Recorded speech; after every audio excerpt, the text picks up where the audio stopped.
That song started as a bass riff that Jungle George did in like February 2016. He was playing it in the other room, and I think I was like making dinner or something, and I heard it and I was like, oh my God, I've got a melody for that, and it was the I recorded that, and that's all I could think of, and so I sort of put it to rest. Just had it kind of like in the back of my mind until the summer of that year. So it was one of the latest additions to the record, right? Yeah, it was. There were a bunch that came at the end of the summer of 2016. That one was really written over a couple months. I just heard the title in my head and then kind of figured out what it meant after I thought of the title. And what it means is, a love so fragile that it dissolves when you put it into water.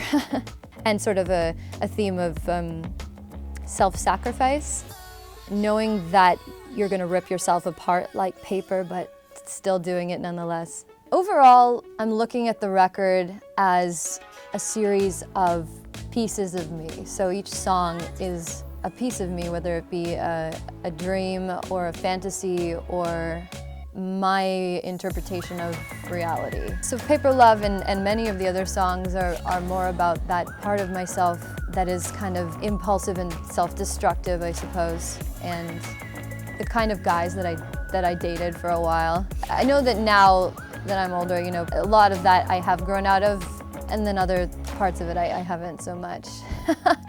It definitely is a piece of me that I am, the me that I am now.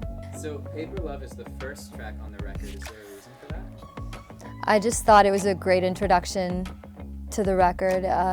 It feels like the beginning of something exciting. When I started to make a demo around the riff, I was really hearing a sort of more modern percussiveness, that kind of dance hall thing that's happening a lot in music. Yeah, I really liked the idea of doing a drop. I hadn't really done a proper drop in any of my songs, so the producers involved in Paper Love were myself. I did the initial demo, and then I took it to Mike Wise in Toronto.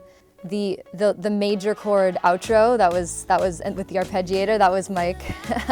And we picked some really great drum sounds, I thought. I finished it with Jordan Palmer, who I finished most of the songs with, and he's in LA. The whistle was the first thing that came to me when I heard that melody. My A&R heard the song, and he's like, I think you need to add another melody. He's like, we've heard this da-da-da-da-da-da-da-da so many times. I was like, no, man, it's so good. We just gotta keep it going.